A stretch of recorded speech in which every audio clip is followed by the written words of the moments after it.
The moment Richard Blake stepped into the boardroom, he had no idea he was about to destroy the authority he had spent 20 years building.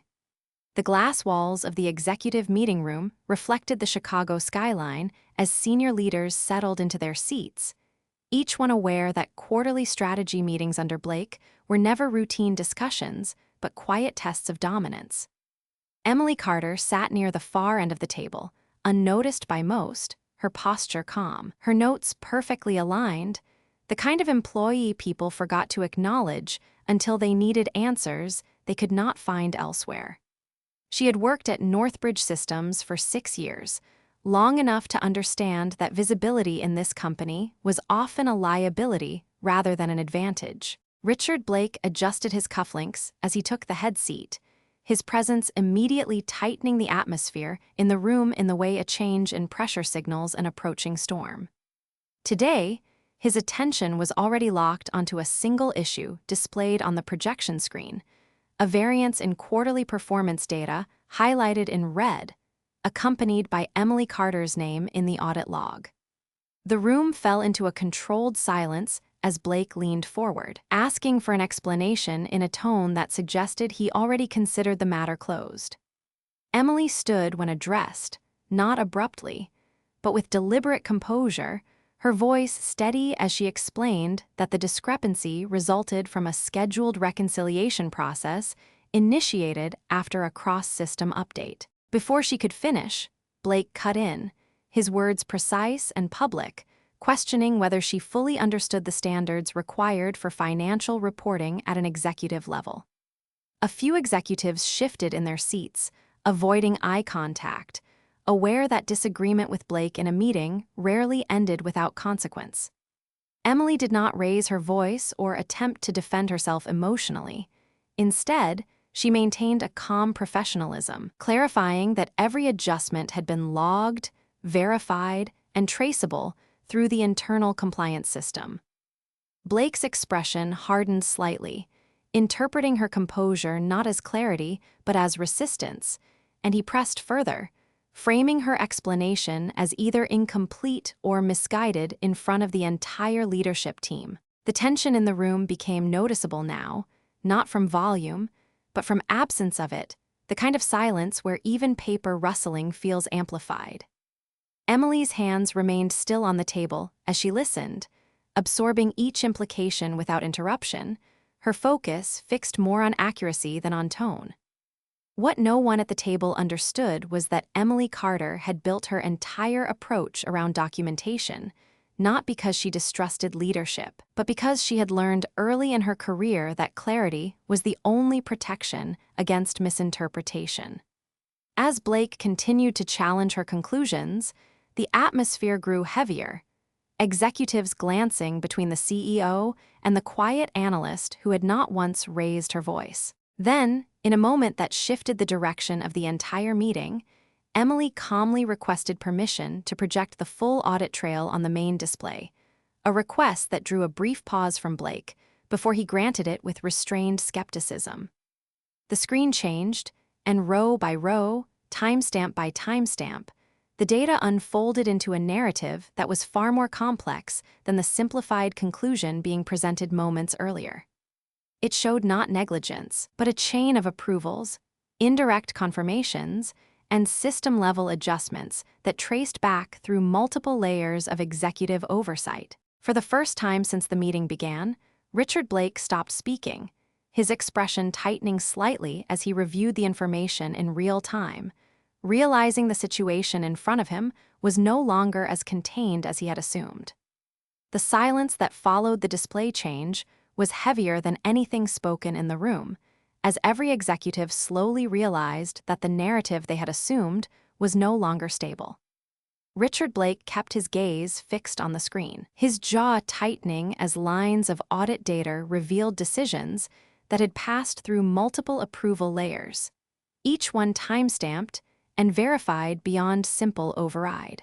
Emily Carter remained standing, not out of defiance, but out of calm procedural respect, her eyes moving only when necessary between the projection and the people reviewing it.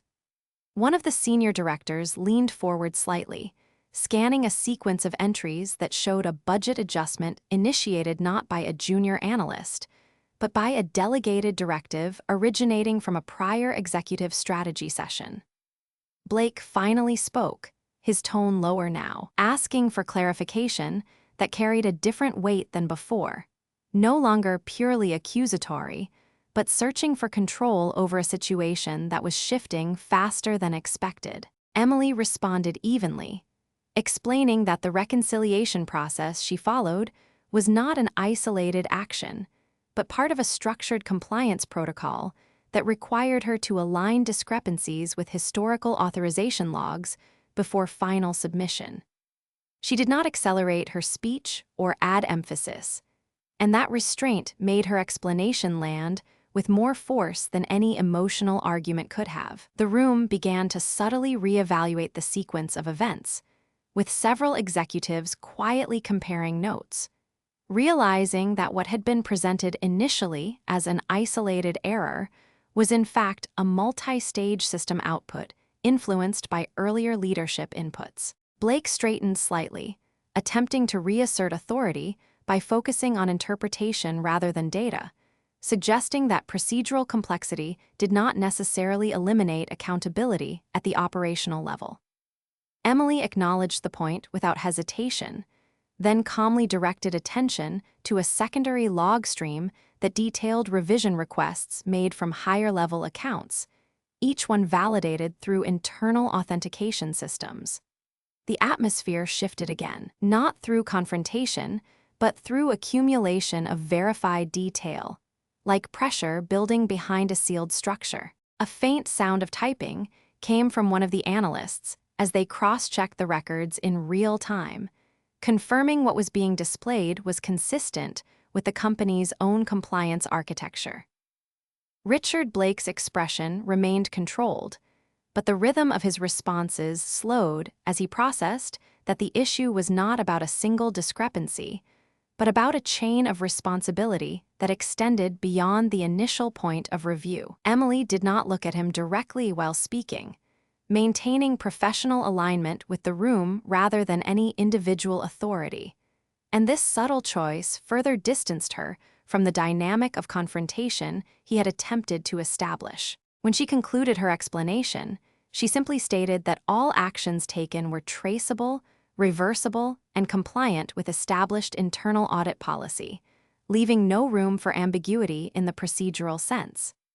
The projection continued to cycle through records, but no one interrupted it now, because the focus had shifted from questioning her work to understanding the structure that had produced it.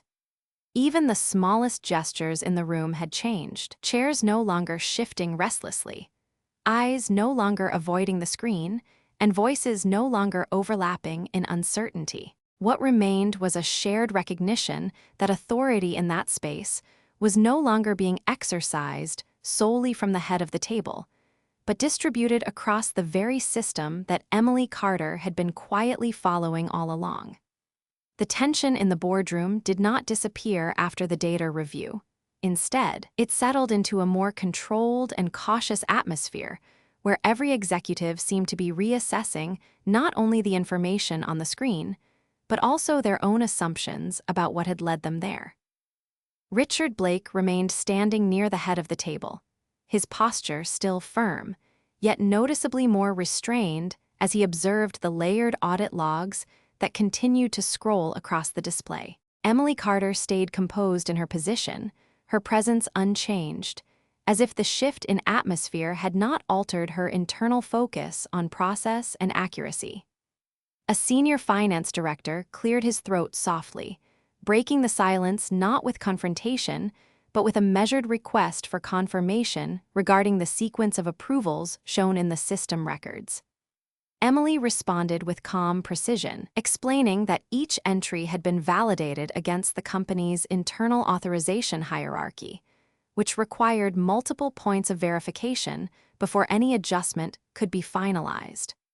Her explanation did not include emotion or interpretation, only structured clarity, and that made it increasingly difficult for anyone in the room to dismiss it without engaging with the underlying logic. Blake finally turned away from the screen and looked back at the table, asking a question that now carried a different intention, focusing on whether any part of the process had deviated from executive intent rather than simply whether an error had occurred.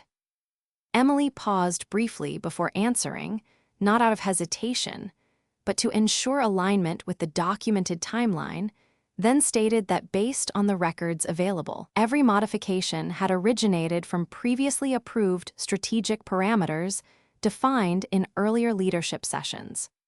That statement shifted the atmosphere again, as several executives began to quietly revisit their recollections of past meetings, recognizing fragments of decisions that now appeared more interconnected than isolated. The projection continued to display timestamps and approval chains, creating a visual structure that reinforced her explanation with undeniable consistency.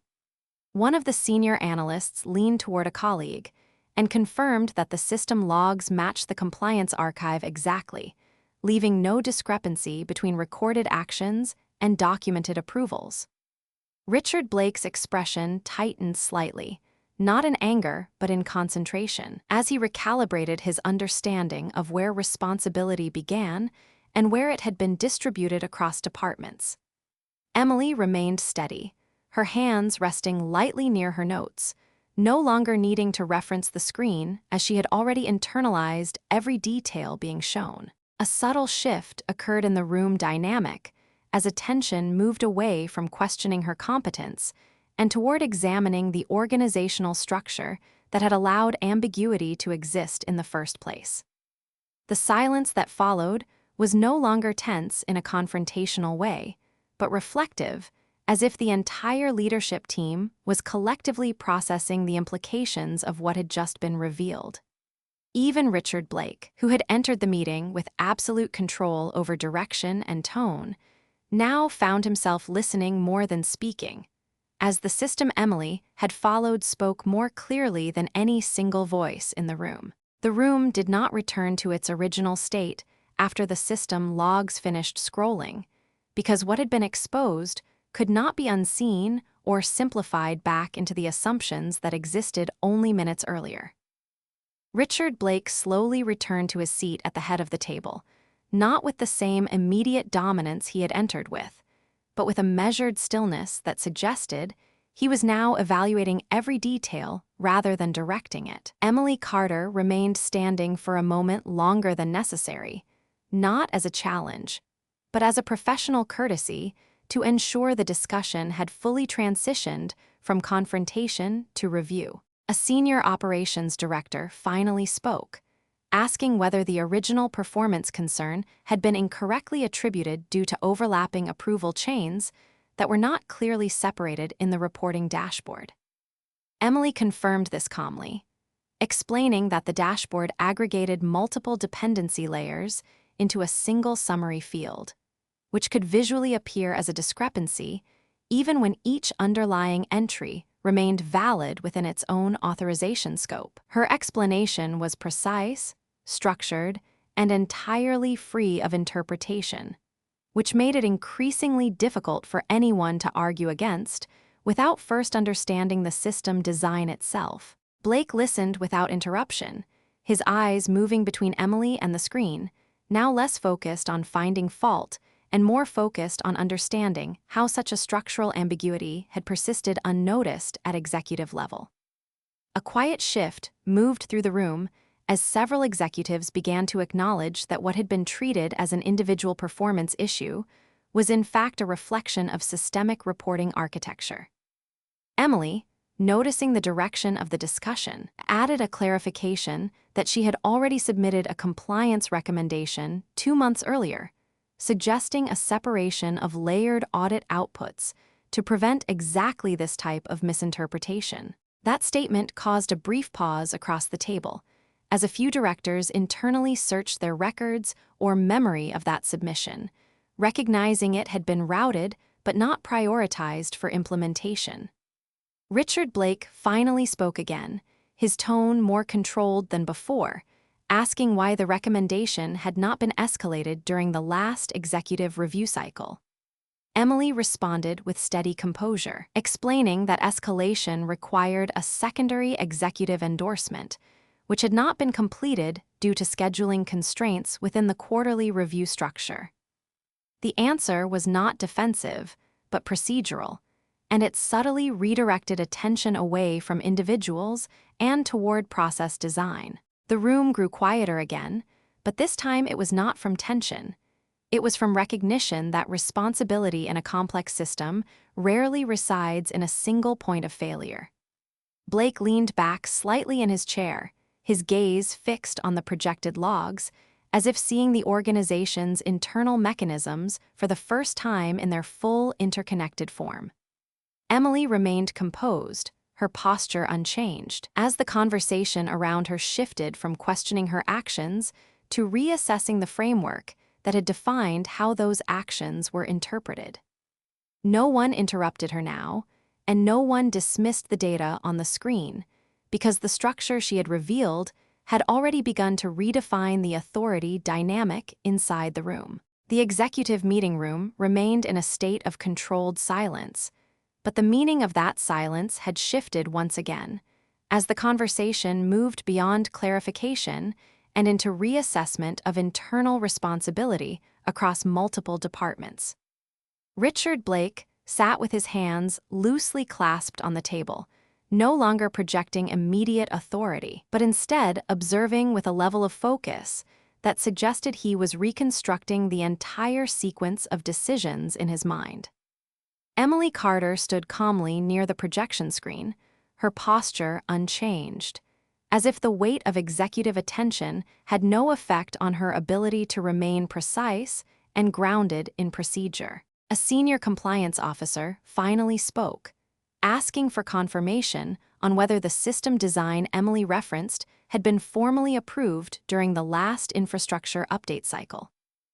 Emily responded without hesitation, explaining that the architecture had been implemented under a prior executive directive intended to improve cross-departmental reporting transparency, and that her recommendation had been designed to enhance interpretability rather than alter data integrity. Her explanation was methodical and neutral, which caused several executives to begin silently reviewing their own involvement in the approval chain rather than focusing solely on her actions. Blake leaned slightly forward again, asking a more specific question about whether the ambiguity in reporting could have reasonably been anticipated at the time of implementation. Emily acknowledged the question and stated that in her submitted documentation, she had outlined potential risks related to layered aggregation displays, including the possibility of misalignment between summary fields and underlying transactional logs. That statement introduced a noticeable pause in the room, as multiple directors realized that the warning she referenced had existed in formal records that they had not fully acted upon. The atmosphere became less confrontational and more analytical, as if the meeting had transitioned from evaluation of an individual to evaluation of a system design choice made at organizational scale. Richard Blake remained quiet for several seconds, his attention fixed on the screen, where the audit trail continued to illustrate a structure that was more interconnected than any single department had previously acknowledged. Emily, still composed, added a final clarification that her role had always been to ensure data fidelity within the constraints of the established reporting framework, and not to reinterpret executive intent beyond documented authorization. This statement subtly reframed the discussion, shifting focus away from perceived individual failure and toward structural clarity in governance and communication. One of the senior directors noted that the issue now appeared less like an error and more like a gap in how information hierarchy was visually represented to decision-makers. Blake finally exhaled slowly, not in frustration, but in recognition that the narrative he had initially constructed at the start of the meeting no longer aligned with the verified sequence of events presented before him. Emily remained in place, neither asserting victory nor seeking validation, maintaining the same professional consistency she had demonstrated from the beginning. The room, once defined by a single authoritative voice, now operated in a different rhythm, where each statement was measured against documented system, behavior rather than assumption or hierarchy alone. The meeting had now fully transitioned into a level of executive scrutiny that no longer focused on assigning blame, but instead on reconstructing the decision architecture that had led to the current misunderstanding. Richard Blake remained seated, his posture less rigid than before, his attention alternating between the projection screen and the executives, who were now carefully reevaluating the internal flow of information. Emily Carter stood in the same position, her expression unchanged, maintaining a level of composure that made her presence feel more like a reference point for accuracy than a subject of dispute. A senior governance advisor finally spoke, asking whether the current reporting structure had been stress-tested under real-time executive decision conditions. Emily responded with calm precision, explaining that, while system validation had been conducted during deployment, the specific scenario of multi-layered approval overlap had not been fully simulated at executive concurrency levels. She then added that her earlier documentation had recommended exactly that type of stress testing to prevent interpretive discrepancies under time-sensitive decision cycles. That clarification caused several executives to glance at one another, realizing that the gap being discussed was not newly discovered, but previously identified and left unresolved within operational prioritization limits. Blake leaned back slightly, his eyes narrowing as he considered the implication that the issue was less about individual performance and more about systemic oversight in implementation planning. Emily continued only when asked, stating that her responsibility had always been to ensure that data integrity remained intact at the transactional level, even when higher-level aggregation introduced interpretive complexity. Her tone remained steady and factual, reinforcing that her role was defined by adherence to protocol rather than discretionary reinterpretation of executive intent. The room grew quieter again, but this silence carried a different quality, one of collective recalibration rather than confrontation. A senior director from operations finally acknowledged that the organization's reliance on summarized dashboards may have unintentionally obscured critical transactional context during high-level reviews. This observation was met with subtle nods around the table, signaling a shared recognition that the issue extended beyond a single individual or department. Richard Blake looked toward the screen for an extended moment, then finally shifted his gaze back to Emily, not with hostility, but with a reassessment that was visibly more measured than at the beginning of the meeting. Emily remained still, neither pressing her advantage nor withdrawing from attention, maintaining a consistent professional neutrality that contrasted sharply with the evolving tone of the room.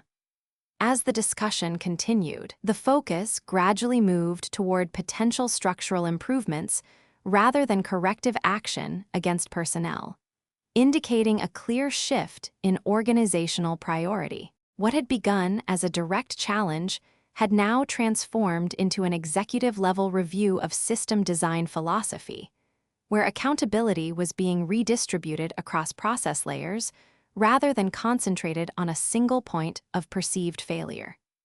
The atmosphere settled into a controlled equilibrium, where authority was no longer asserted through interruption or dominance, but through careful examination of verified data and shared acknowledgement of structural complexity. The executive meeting had entered a phase where the tone of discussion was no longer defined by correction or defense, but by structured alignment of understanding across all leadership roles present in the room. Richard Blake remained seated at the head of the table, his hands now resting calmly as he observed the final layers of clarification being discussed between compliance and operations leadership. Emily Carter stood near the display, maintaining the same composed posture she had held throughout the entire meeting. Her focus, steady on ensuring that every explanation she had provided remained anchored in documented system behavior rather than interpretation. A senior risk management executive asked whether the current findings required immediate revision of any active reporting protocols, particularly those tied to real-time executive dashboards used for quarterly decision-making. Emily responded with careful precision, explaining that no immediate corrective action was required at the transactional level, but that a review of visualization layering would significantly reduce the potential for misinterpretation during high-intensity review cycles. She added that her earlier internal recommendation had specifically outlined the need for clearer separation between raw data streams and aggregated summary outputs to preserve decision accuracy under time-sensitive conditions.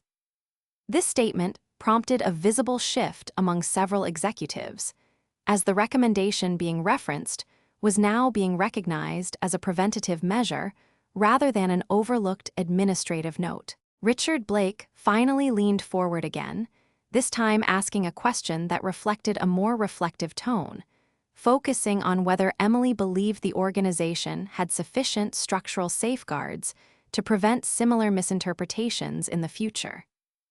Emily paused briefly, not out of hesitation, but to ensure her response remained within the boundaries of her role, then stated that safeguards existed in documentation, but required consistent executive engagement to remain effective during system evolution cycles.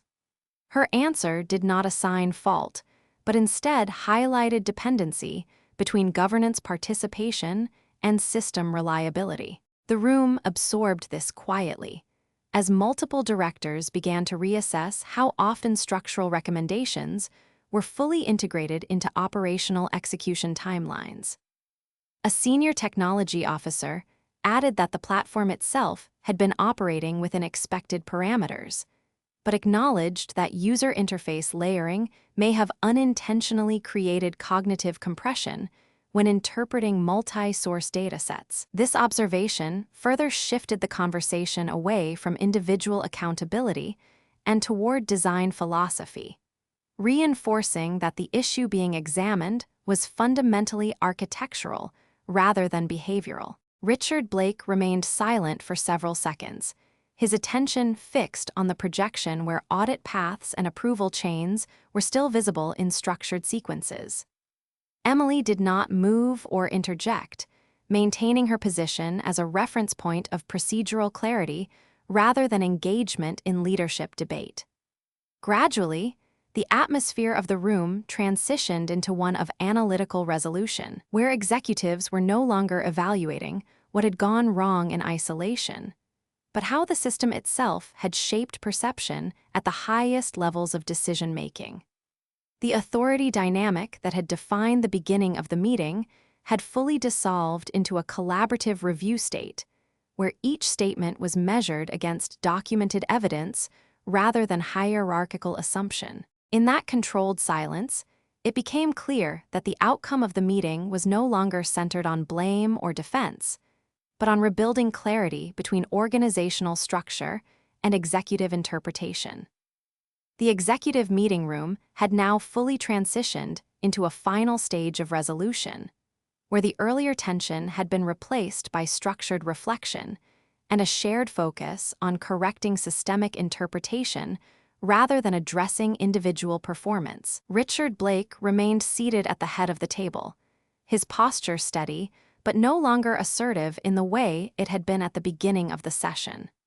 His attention moved between the remaining audit displays and the executives who were now contributing to a more balanced and procedural discussion. Emily Carter stood in her original position near the projection screen, her presence unchanged throughout the entire sequence of events, maintaining a calm and consistent focus that reinforced her role as a procedural operator rather than a central figure in the leadership dynamic. A senior executive from corporate strategy asked whether the organization should consider redesigning the dashboard interface to better distinguish between executive intent and system-generated aggregation results. Emily responded with clear and measured detail, explaining that such a redesign would significantly reduce cognitive overlap between raw transactional data and summarized performance indicators, particularly during high-pressure decision cycles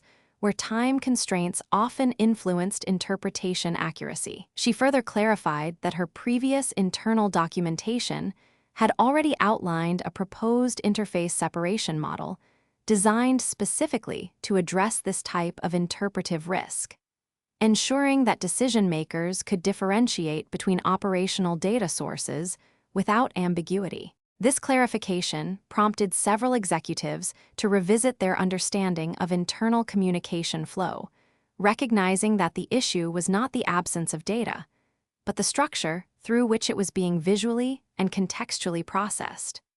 Richard Blake finally spoke in a more deliberate and reflective tone, asking whether Emily believed that her recommendations had been sufficiently visible at the executive level during prior review cycles.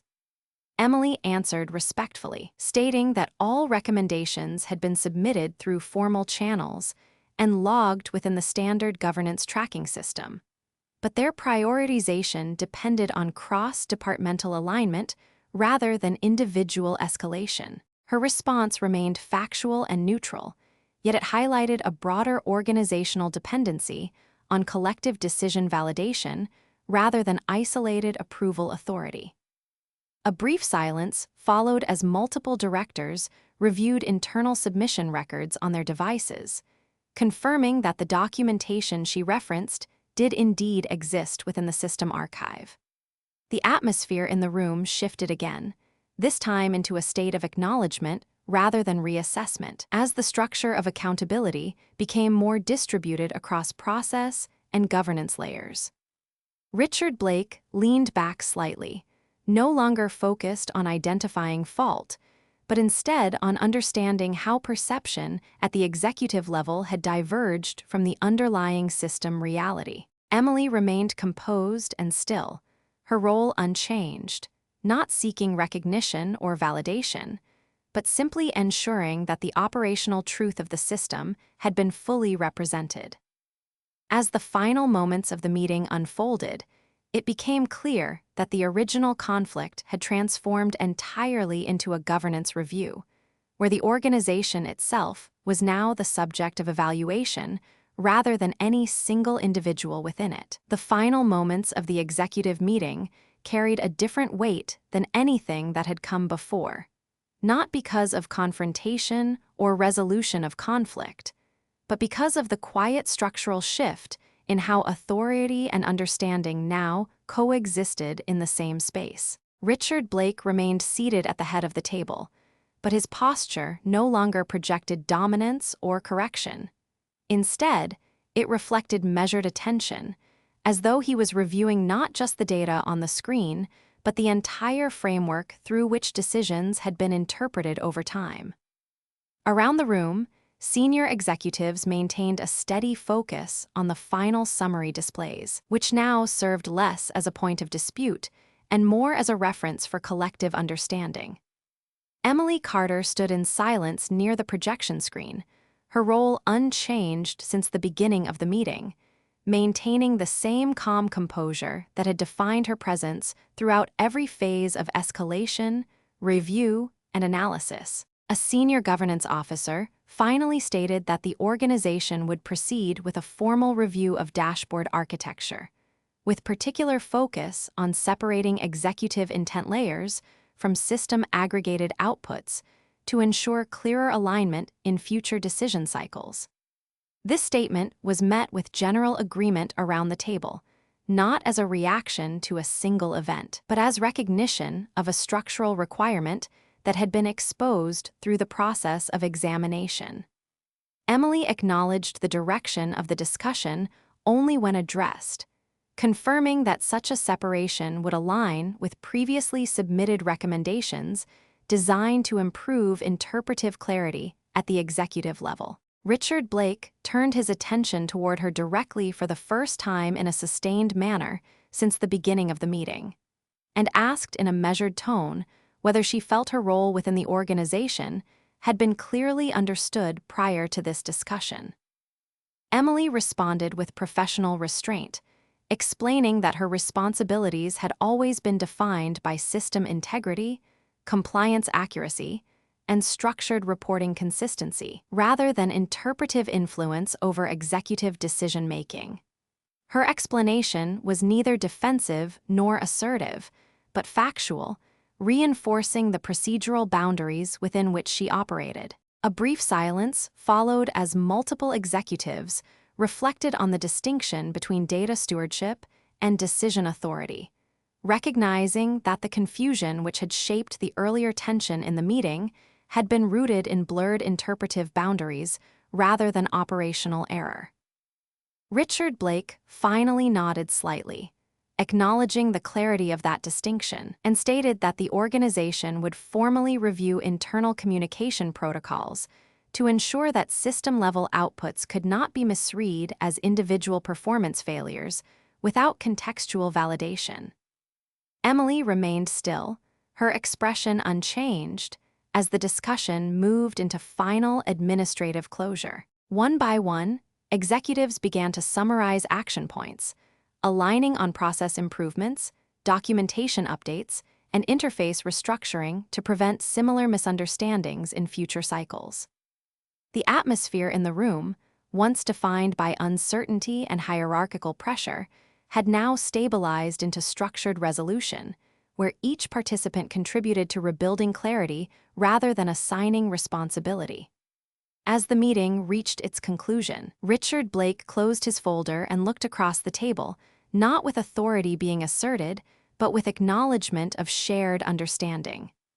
Emily Carter gathered her notes calmly, preparing to leave the room as she had entered it, without disruption or emphasis. In that final moment, the outcome of the meeting was no longer defined by conflict or reversal, but by the quiet realization that the true balance of control in any organization depends not only on leadership, but on the precision of the systems through which truth is interpreted.